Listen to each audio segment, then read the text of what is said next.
she turned to Lashley in the first place. Apparently. He can't lift you by those breasts. Save me, Bobby. Oh, I want to continue this story. It's beautiful. It's awesome. Whoa. And I actually stitched this together from a few different continuances because I was trying to piece mine together. And I was like, well, I like this one. And then I redid it just to see what the next one was going to be like. And it continued the story kind of. So I'm like, okay, we'll stack them. And that's what both mine ended up being.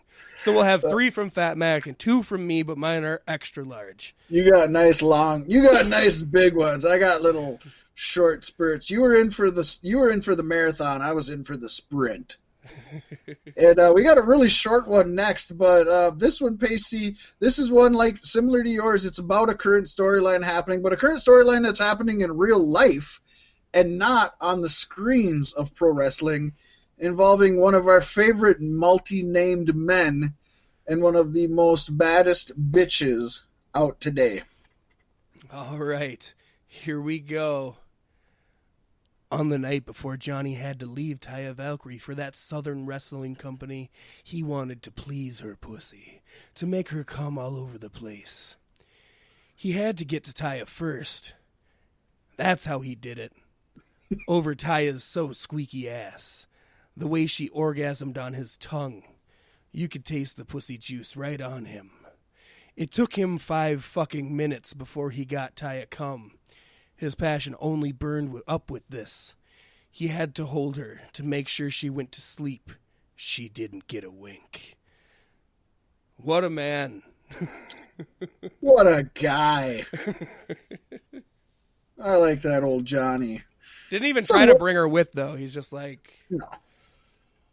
Well, man, why would you, man? Send her on her way. I love the fact that this generator cusses and everything too. Yeah, yeah. Like you gotta love that. Whatever you put in, it's like it reciprocates like the feeling of what you put in, and it'll go with it.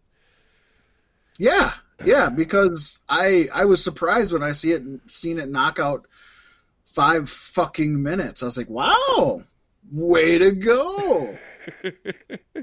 I was kind of impressed. Yeah, the inflection's all right. It's solid. I love it. Now get ready for some 5-star gold about Vince McMahon and his golden boy with the golden fist. Alrighty then.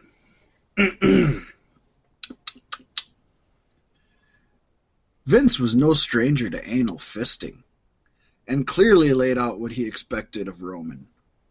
Vince was impressed that his cocked toy would be so easy to use in a cuddle position, the very cock-sucking position that he was craving. During his first session, he easily went about 2.5 inches into his rope fisting session. The rest was more like playing catch-up and doing more with his cocks. With more practice, he was able to ride his thrusting toy. "If you have to do it, I'll be happy with it, pal," he said. "I do not like to look at people's buttholes," insisted Roman, snacking on a biscuit. Okay. Okay, good, because I've got some. Vince started. This is different. Most importantly, Vince was aware that Roman liked anal fisting, so in a way he accepted it. Right? No, he didn't. I find the concept of premeditated fisting so incredibly dull that I would have to give up on any sort of thought compromise. I find it unimpressive to a degree, and I find it meaningless. Unless it's a discussion about how just fucking big Roman is, Roman said. That vain bastard. It was up to him, Vince, to submit. And his ass is wet in anticipation. Come on, pal. It's such good shit. Whatever happens, Roman was going to make sure this doesn't happen again in his life. Expectations made Roman's cock jump, fill and fill again. The cock pump never did have the novelty or action of the feet fuck, but it felt good. Anal fisting is a rather non-stressful and natural body part to learn. And this is only a brief review of Roman's method. After spending more than an hour with Vince, I'm sure you'll understand his full opinion on the experience. Perhaps, my friend, we should have shared a more explicit, non-vegan context of the event. In conclusion, I now consider Vince as a man who will do anything for a decent pecker, no matter how crazy, obscene, or degrading.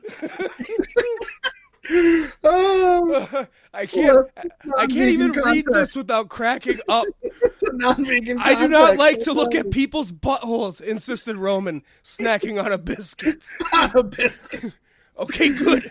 Because I've got some, this is different. Like, he's got huge anal fissures and warts. Right. Don't look at it. This is great. And I love how anal fisting is a rather non-stressful and natural body part to learn. I mean, it is pretty natural. It's just your fist and your ass. Doesn't get more natural than that. I love how Roman looks at it like so scientifically throughout the whole thing. Like, he doesn't like to do it, but if he has to do it, he knows how to do it. Right. Yeah, it has such naughty vulgar words, and then it has such explicitly scientific and proper words that it's just fucking great. I love it. It is so I love fun. how Vince preps himself a la Page. During his first session, he easily went about 2.5 inches into his rope fisting session. Sometimes you just got to start it out a little bit. But with more practice, he was able to ride his thrusting toy. Oh, and Pasty, how crazy and ironic it is that we're ending out with two, I might say, well, maybe not crazy that it's 2 Vince stories, because Vince is probably I think Vince is the easiest one to stick in there, to be honest. Yeah. I almost did Vince's fantasy about Shane and Stephanie. That would have been a fun one. That's one for the future. we should almost do dueling ones. Like, you and I both come up with a starting sentence, and that's for another time, though. Yeah. So this one, I guess I'll just explain. This is Vince McMahon, as I mentioned, and this is one of his favorite things in the world. And if you've listened to our podcast before, or even more aptly, if you've listened to Bruce Pritchard's podcast, Something to Wrestle, you'll understand Vince's love of this particular body part. Oh, if you've listened to any Beef Sticks podcast, I think you know. So let's get into it. If there's one thing Vince McMahon loves, it is chocolate titties. The chocolate cream-filled Oreo cookies ones. Chocolate-covered titties in all their edible glory. The titties are first rolled out of 100% cotton, then sprinkled with finely chopped and shaved butter. The end result is super soft and light, and you can wrap them up in a paper bag to put them in the freezer for a quick snack that'll keep the whole family happy. They are fantastic titties for just about any occasion you can dream up. Every Christmas party, school party, or office get-together. I want to bust them out at school in a paper bag. They're chocolate titties, but really they're just 100% cotton. Yeah, I know, right? With chopped and shaved butter. There's no chocolate. Where did this generator come up with 100? That's the only thing that has anything to do with cloth in the whole sentence. It's like they're rolled out of 100% cotton. I like how it essentially just stuck titties into something about food. It like tried to make a recipe for you. Yeah, if you change the word titties, this wouldn't be funny at all. It'd just be normal. If it was just like cookies. Vince McMahon loves chocolate cookies. He loves chocolate-covered cookies in their edible glory. The end result is you can wrap them up in the freezer. They're fantastic cookies for any occasion. Made of rolled out of 100% cotton. Oh, I love it. Some good cotton cookies, buddy. See, and this it just goes to show not everything has to be entirely back. Vulgar from this robot mind. But I think hands down, Vince and Roman for the win. This can put out some really... hands down, if you know what I mean. Hands up! I see what you did there, buddy. I like this. This one's coming back, and we can always do multiple themes. Although we definitely have to keep doing the Auto Erotic. Oh yeah, no, the because there's just so much you can do. Because it's just funny. I'm sorry, but we're grown children, and we just laugh about dirty shit that isn't supposed to be dirty.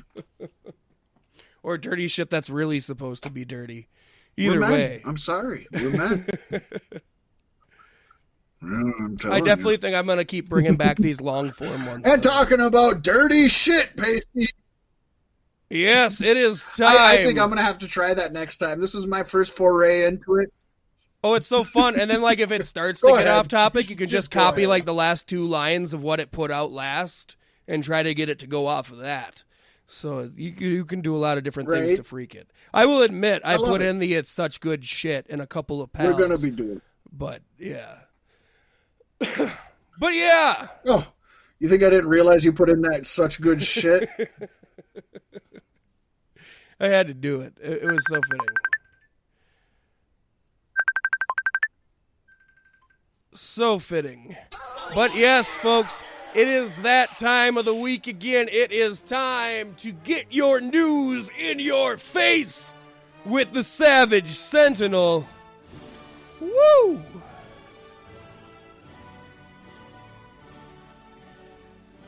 I can get it started for you.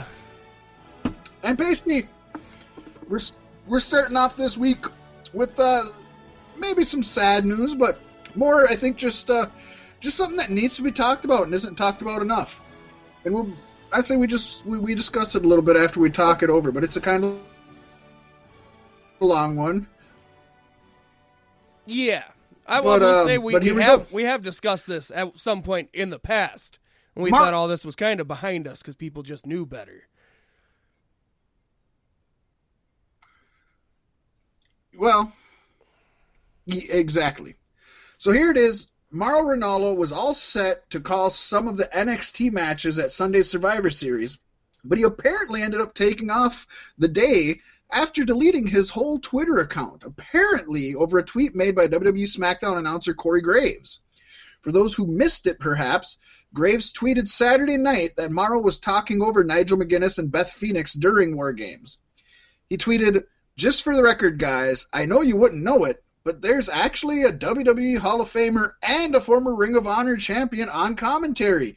I'd imagine they have a lot to offer." Now, Mauro, who has been open about his mental health issues and dubs himself the bipolar rock and roller, deleted his Twitter account the very next day. It was then reported by Brian Alvarez that Mauro did show up to the Allstate Arena on Sunday, along with his close personal friend Frank Shamrock, who stood up for him on Twitter in a tweet to Graves. But there's no word yet on what actually happened at the arena on Sunday. But Mauro did not work the pay-per-view, we know that. Michael Cole had mentioned on commentary that Mauro was so excited and passionate at TakeOver the night before that he blew out his voice. But that was just a storyline reason without, bringing up Mauro's personal issues to the public, which I think was great. Corey Graves then opened WWE After the Bell with an apology to Mauro Ranallo. He said, and I quote, "I need to address something. This past Saturday during the TakeOver War Games event, I sent out a tweet. It was an unpopular opinion, as I often do with the intent of just stirring up a little controversy, maybe have something fun to talk about on TV or here on the show. It was maybe not the most professional way to go about things, and it was never meant to offend or disrespect or disparage anybody. That was never my intention. I apologize deeply. I would never intentionally cause anybody undue stress, especially a coworker.